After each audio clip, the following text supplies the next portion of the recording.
आदरणीय माताओं, भक्तिमती बहने सबको मेरा बारंबार प्रणाम निवेदित एवं दिगंबर जीवात्मा को मेरा कोटि कोटि नमन है। ग्रामवासियों को भी मेरा बारंबार नमन है। आज संपिंडन है, अंतिम भोज संपिंडन साधो, अंतिम भोज संपिंडन। ये सबके साथ लगा हुआ है। कबीरा गर्व न कीजिए काल गहे करके,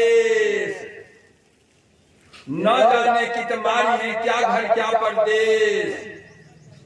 सबके साथ है, इसके निवारण के लिए प्रभु भक्ति करनी चाहिए। जितनी मनुष्यधारी है प्रभु भक्ति कर सकते सभी अंतरोबार भक्ति कर खटपट हटाना चाहिए। घट में अंदर तीन पर्दा लगी है, घटतम प्रकाश तो सब प्रत्येक जीव पर है छार है कर दृष्टि ध्वनि योग साधन ये हटाना चाहिए। इनके हटे माया हटेगी प्रभु से होगी एकता, फिर द्वैतता नहीं कुछ रहेगी स्मरण जीव चाहिए। हाँ खिलाओ वो नहीं खिलाओ। राजा विक्रमादित्य बड़े धर्मात्मा राजा थे। उनके राज्य में एक लकड़हारा लकड़ी काट करके बाजार में बेच कर अपना जीवन निर्वाह करते थे। एक रोज की बात है, लकड़हारा लकड़ी काटने के लिए पेड़ पर चढ़ रहे थे। एक वो मोटा तगड़ा भालू जो है पहुंच गया, वह भी पेड़ पर छड़कता है। डर से वह लकड़हारा नीचे, डर से गिर गया नीचे। राजा विक्रमादित्य जंगल में घूमने के लिए देखने के लिए निकले। देख रहे हैं इस दृश्य को, वे देख रहे हैं भालू पैर के तलवा को चाटते चाटते उसका प्राण अंत कर दिया। जब लकड़हारा की मृत्यु हो गई, वह भालू जो है युवती लड़की का रूप धारण कर लिया, दिव्य रूप युवती। आज न देखते हैं गली गली में रोड है, जंगल होकर के ही रास्ता था। दो भाई आ रहे थे, घर फौज के जवान थे दोनों भाई, घर छुट्टी में आ रहे थे। वह जाकर के वह रूप बदल करके वह रास्ते पर बैठ जाती है। दोनों भाई नजदीक आते हैं, उनसे निवेदन करते हैं मुझे कोई नहीं है, आप मुझसे विवाह कर लीजिए। ना माता पिता हमको कोई नहीं है, हमसे विवाह कर लीजिए, मुझे कोई आशा नहीं। अब बड़का भाई उसके रूप पर मोहित हो गया, सुंदरता को देखकर मोहित हो गया। कहा अच्छा तो ठीक है मैं विवाह कर लूंगा। कहा देखिए वैसे नहीं विवाह होता, विवाह तेल सिंदूर और अग्नि को साक्षी रख करके विवाह होता। तो बस्ती दूर था, बड़का भैया मोहित हो गए, चले गए, कहे ले ये बस्ती पर से तेल सिंदूर और अग्नि साक्षी चले गए लाने के लिए। अब वह लड़की कहती है छोटका भैया से मैं अभी से विवाह करूंगा, अभी हमको पसंद है। कहा मैं नहीं करूंगा तुमसे। भैया से बातें हो गई है तो तुमको हरज क्या? भैया से बातें हो गई है तो तुमको हरज क्या है? कहा नहीं हमको अभी पसंद है, मैं अभी से विवाह करूंगा। कई बार कहने पर छोटका भैया कहते मैं नहीं करूंगा। लड़की कहती है नहीं कीजिएगा, देखिएगा। कहा क्या देखेंगे? बड़ा बड़ा नख बना लेती है, संपूर्ण बदन को नोच करके फिर कुरूपा बना ली, सबसे खून निकल रहा है, दिल से नोच पटक कर। तब तक मैं भैया उधर से पहुंच गया तेल सिंदूर लेकर। कहा अरे तुम्हारी ये दशा किसने की? वो लड़की से कहते हैं तुम्हारी इसमें इतनी सुंदरता थी, तुम्हारी ये दशा किसने की? कहा छोटका भैया से पूछो। छोटका भैया कहते हैं भैया मैंने कुछ नहीं किया, जो कुछ किया वो अपने किए, मेरा इसमें कोई दोष नहीं है, मैंने कुछ नहीं किया। भैया अभी तक तो अभी तो विवाह नहीं हुआ है, कन्या की बात को मानते हैं, विवाह नहीं हुआ है भैया। ला कहने पर नहीं माना। अगर एक औरत कह देगी ऐसा बोला है कहा है, उसी की बात है। अंत में क्या होता है? अंत में क्या हुआ? दोनों भाई में संघर्ष होने लगा। एक बार ये पटकते थे, उसको बजाते थे, एक बार वो बजाते थे, दोनों को पिस्तौल उठाई भी मार दिया, दोनों समान। अब वहां से लड़की वहां फिर बदल करके आगे में नदी बह रही थी, उसमें नाव चल रही थी। बहुत से यात्री उस पर बैठे हुए थे नाव पर। नाव जब बीच नाव नदी में पहुंच गई नाव, तब इधर से ये नाग का रूप, सर्प का मोटा तगड़ा सर्प का रूप बना करके और रेंगते बीच में जाकर चढ़ करके चढ़ गई। नाव उलट गई, सारे लोग मारे गए। राजा विक्रमादित्य बढ़ते हैं, देखते जाते हैं। उस पार जब हो गया, सारे लोग तो मर गए डूब करके। अब वो पंडित जी का रूप धारण कर दिया, छत्ता है कंधे में लटका हुआ, पोथी पतरा हाथ में है, चल रहा है। विक्रमादित्य कहते हैं, ठहरो ठहरो ठहरो, तुम कौन हो? ठहरो, मैं नहीं ठहरता हूँ, मैं काल हूँ, काल।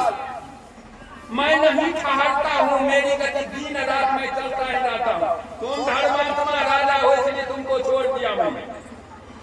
धर्मात्मा राजा हो, इसलिए तुमको छोड़ दिया मैंने। अब मैं बताता हूँ, तुम ही सीढ़ी पर से फिसल करके गिर जाओ, तुम्हारी बेटी हो जाए।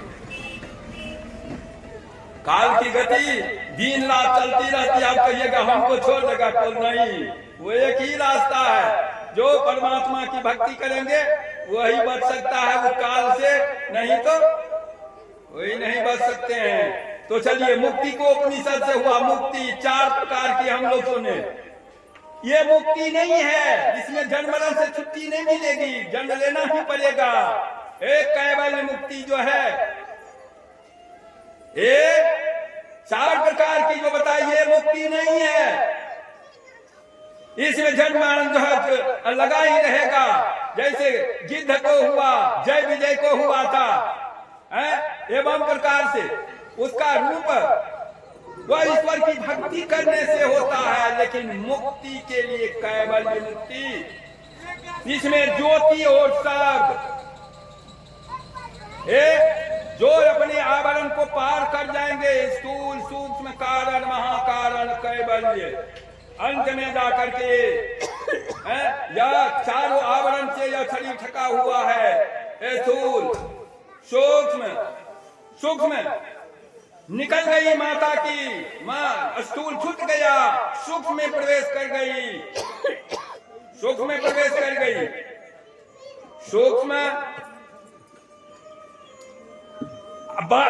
और इधर बच जाता है सूक्ष्म कारण और महाकारण। कारण और 4 जड़ शरीर है। ये जड़ को पार करके जो कैवल्य में पहुंचते हैं, ये अंतर की साधना के द्वारा होता है। प्रथम ही धारो गुरु को ध्यान, हो सुत निर्मल हो बिंदु ज्ञान, दो नैना सन्मुख देख, एक बिंदु मिले दृष्टि दौरे, सन्मुख ढलके तिल तारा, निरक्षर दशमी द्वारा, ज्योति मंडल में अचरज ज्योत, शब्द मंडल अनहद शब्द हो, अनहद में धुन सतलो लाय, भगवल तरगो यही उपाय।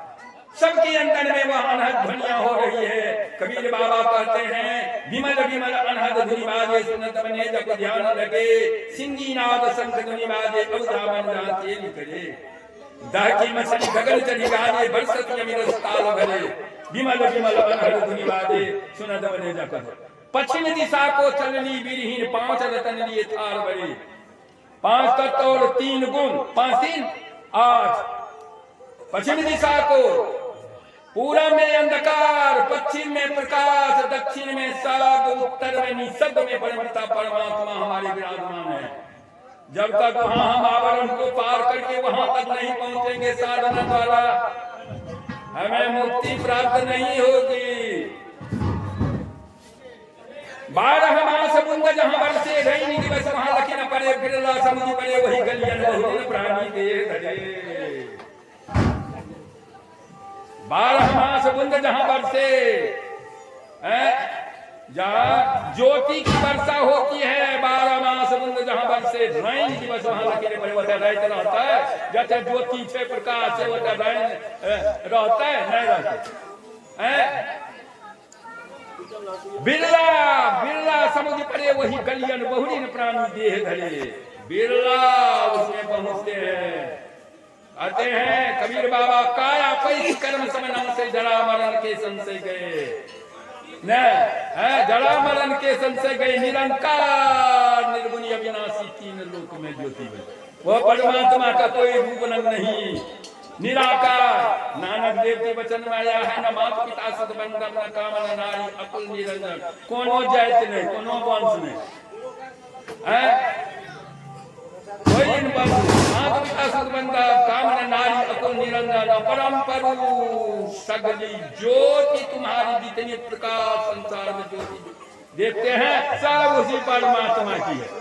इसलिए यत्नवान होकर का हमको क्या करना चाहिए, ज्योति और शब्द की चेतावनी में गुरु महाराज लिखते हैं, सतगुरु सतगुरु निधि पुकारा, शीतत पाप समूह रहे, सतगुरु रूप ही है मैं धारा, काम क्रोध मद लोभ दहे, अमीय रूप गहे मन सुख पावा। तो रूप जो अमृतमय रूप जो गुरु महाराज के हैं उसको जो कह लेते हैं अपने मानव पर, अमीय रूप गए मन सुख पावा, सूरत शैल ब्रह्मांड रहे, सूरत आंख से नीचे पिंड ऊपर ब्रह्मांड में प्रवेश करता है, ब्रह्मांड में ऊपर में माया रूपी माया विराजमान है, मध्य में शब्द है, और ये जो है नीचे में क्या है, बिंदु है। वो बिंदु को जो प्राप्त कर लेते हैं उसे शब्द मिलता है, वह शब्द मिलता है। गंग जमुन सरस्वती संगम पर संध्या करुणित भाई, दृष्टि जुगल कर अंगुल द्वादश पर प्राण स्पंदन बंद हो जाई, मन हो तजई चंचलाई, मन की चंचलता वहां समाप्त हो जाती है। मन हो तजई चंचलाई, मन की चंचलता, तब जब चंचलता समाप्त होती तो बड़ी कठिनाई है, बहुत दिन समय लगता है, गुरु की दया होती है तब वह द्वार खुलता है। बद कपाट खुले तम टूटे ब्रह्म ज्योति झलकार, तम जब टूटेगा अंधकार, जब टूटेगा तब ब्रह्म का ज्योति का दर्शन साधक पाते हैं। तब क्या होगा, सुखदायिनी ध्वनि सहज गायत्री, वह गायत्री है। कौन गायत्री है, वर्णात्मक नहीं है, तो वही जो है वह नहीं है, ये ध्वन्यात्मक है, ध्वनि होती है सबके अंदर में, शब्द हो रहा है। सुने ना, विमल विमल अनहद धुनि बाजे, उसमें चेतन की धार गुरु बताते हैं, रास्ता उसको पकड़ने का रास्ता गुरु बताते हैं। तो वही है सुखदायिनी ध्वनि सहज गायत्री, वह ध्वन्यात्मक है, ध्वनि है, शब्द नहीं है, ध्वन्यात्मक गायत्री ध्याना, जोजन करे सदाई, सूक्ष्म ध्वन्यात्मक गायत्री ध्याना, जोजन करे सदाई, में ही ताप ताप सबना से मुक्ति दिशा हो जाए। वह कहा वह जाकर के वहां मुक्त हो जाता है। शब्द साधना, शब्द जो है उसको पकड़ करके चेतन की धार खींच करके चुंबक की तरफ परमात्मा में मिला देता है। ये ऊंची बात है। तो ये माताएं योग करती आई, अपने को परमात्मा में जोड़ती आई, अवश्य ही यह बहुत दिनों तक स्वर्ग का भोग भोगेगी, इसमें संदेह नहीं। जो स्वर्ग का भोग भोगेगी, क्योंकि अपने को जोड़ते आई है, परमात्मा में जोड़ते रही है। अधूरी अगर साधना रहेगी, अवश्य ही बहुत दिनों तक स्वर्ग के बाद फिर श्रीमान के घर में जन्म लेगा, और वहां फिर वह भक्ति बीज जो है भिन्नता नहीं है, भिन्नते नहीं, जो जुग जाए अनंत, मुंह से नीचे घर जन्म दे तो उस शब्द को सब जाते जन्म लिया। एक पिपही के बाद आज सुन ललकर है, ब्रह्मांड है, भक्त रैदास जो है पिपही के बाद सुन ललकर पता चल गए, वह जय तुम्हें चमा मैं के दूध नहीं पिए रहे, गुरु यार के कहल के तब स्वीकार किए। कहीं भी जाएगी या लसे लगा ही रहेगा, एक न एक दिन उसको जो है अवश्य परमात्मा में मिला करके छोड़ेंगे। भक्ति बीज बिन से नहीं जो जो जाय अनंत, ऊंच नीच हर जन्म ले तो संत को संग, और वह पकड़ा ही देगा वो करी को। और एक न एक दिन वह भी साधना पूरी करके परमात्मा में मिल जाएंगे। हम प्रभु प्रभु ये कहीं हुई द्वंद्व द्वैत रहे नहीं कोई, ये ऊंची बात है। वहां तक पहुंच करके अंत में चाहे जाए जितना जन्म लेना पड़े, भगवान मुझको 5 से 50 जन्म लेना पड़ा, लेकिन अपने को मुक्त हो गए। कहा है परमात्मा अभी शरीर को हम नहीं बना सकते हो, मैंने तुम्हारी कला को जड़ लिया है। इसलिए ऐसा अगर हम लोगों को गुरु महाराज के शरण में है, हम लोगों को रास्ता मिल चुका है। धीरे धीरे थोड़ा थोड़ा करते करते अवश्य ही हम लोग उस चरम सीमा पर पहुंच जाएंगे। हमारी भी उसी तरह से परमात्मा में मिल जाएंगे। फिर जन्म मरण दुख है, इससे हम लोग निवारण हम लोगों का हो जाएगा। संतों की वाणी पर दृढ़ता के साथ विश्वास कीजिए। एक साधु बाबा कहते जा रहे थे, एक शब्द का 1 लाख रुपया, 2 शब्द का 2 लाख रुपया और 3 शब्द का 3 लाख। राजा साहब दरबार में बैठे हुए थे, सुन ये बात को मंत्री से कहते हैं, चलो बिहान हो करके चलो राजा से 300 शब्द ले ले, 3 लाख तिजोरी से रुपया निकालो, चलो। चल देते हैं, जाते हैं, बाबा से कहते हैं, बाबा आप कहते जा रहे थे 3 शब्द का 3 लाख, मैं लेकर के आया हूँ, मुझे 300 शब्द दे दी। कहा रे साधु को ये जंगल में झोपड़ी में ये 3 लाख रुपया रहने के लिए देगा? डकैत चोर जो सुन लेगा, बाबा जी को इतना पैसा है ले जाओ, 3 बार मुझे भोजन कराना, 3 बार भोजन कराना। क्या कहे? 3 बार भोजन कराना। कहा देखो ब्रह्म बेला में उठ करके तू घूम टहलना अपने घर में, दरबार में, फुलबाड़ी में घूमना, ब्रह्म बेला में उठना, ब्रह्म का विचरण होता है उसमें उठना। और दूसरा, उत्तर से रोने की आवाज आएगी, एक दिव्य रूप की औरत रोएगी, वहां जाकर तुम उनसे पूछना तुम कौन हो, क्यों रो रही हो, और अतिथि का स्वागत करना। 3 बार हमको भोजन कराना। राजा को भी आसान हो गया, 3 बार भोजन कराना। राजा उस बात पर विश्वास करके ब्रह्म बेला में उठते थे, घूमने लगे। देखते क्या है, आवाज आई, उत्तर से रोने की आवाज आई। राजा वहां जाते हैं, नजदीक जाते हैं, कहते तुम कौन हो और क्यों रोती हो? कहा मैं आपकी राजलक्ष्मी हूं। तो रोती क्यों हो, रोती क्यों हो? कहा आज से दूसरे रोज इस खोह से नाग निकलेगा, आपको दंश करेगा, आपकी मृत्यु हो जाएगी, इसलिए मैं रो रही हूं। आपके जैसे परमात्मा राजा की मृत्यु हो जाएगी, इसलिए मैं रो रही हूं। जानकारी मिल गई। और अतिथि का स्वागत करना। अतिथि कौन अतिथि? नाग निकलेगा, उसका अतिथि का स्वागत करना। कहना करवे स्वागत, हमरा सा डंटा से करवे, लाठी से नहीं। चलो आप कहे थे राजा, जानकारी मिल गई। राजा को एक लड़की था, पत्नी से कहते हैं देखो जी हमारी तो मृत्यु हो जाएगी, आज से दूसरे रोज मृत्यु हो जाएगा, तू तो विधवा हो जाएगी, बेटी का राज हो जाएगा। बेटी कहते हैं सब तो हमारे राज है, पिताजी की मृत्यु हो जाएगी तो क्या कर राज रहते है, बेटी के नहीं। वह कह रही है आप तो सब तो राज मेरा। अब देखिए राजा क्या करते हैं, अतिथि का स्वागत करना। जानकारी तो मिल गई लक्ष्मी के द्वारा। घर से लेकर के मकान से वहां खोह तक जहां से नाग निकलता, कपड़ घर दे दिया। अब गड्ढेदार जैसे भी सामान है वैसे बिछा दिया जाए।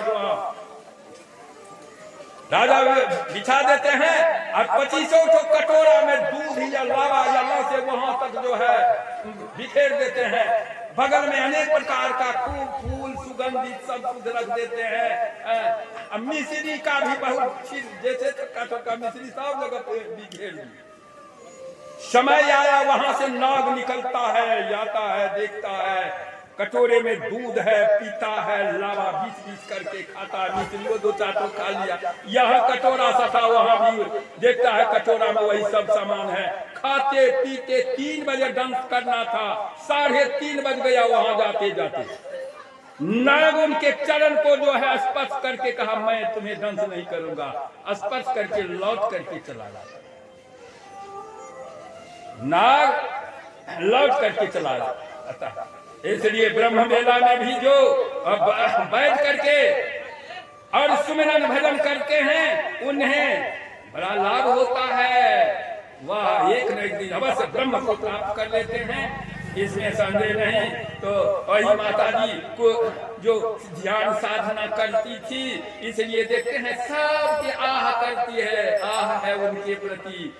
ऐसे भगवान की भक्ति करने वाले, और ये इतना भी तो कारबार देख रहे हैं, कितना जो है ये खर्च हो रहा है। वह वही क्या, ये भक्ति का प्रभाव है, भक्ति का प्रभाव है। वह अवश्य ही ईश्वर का भोग भोगेगी। वह मनुष्य शरीर में अंत में मनुष्य शरीर में आएगी और वह साधना करके परमात्मा मिल करके एक में हो जाएगी। समय भी समाप्त है। अब जब बाबा से हम लोग सुने अच्छी तरह से, श्री सद्गुरु महाराज जी।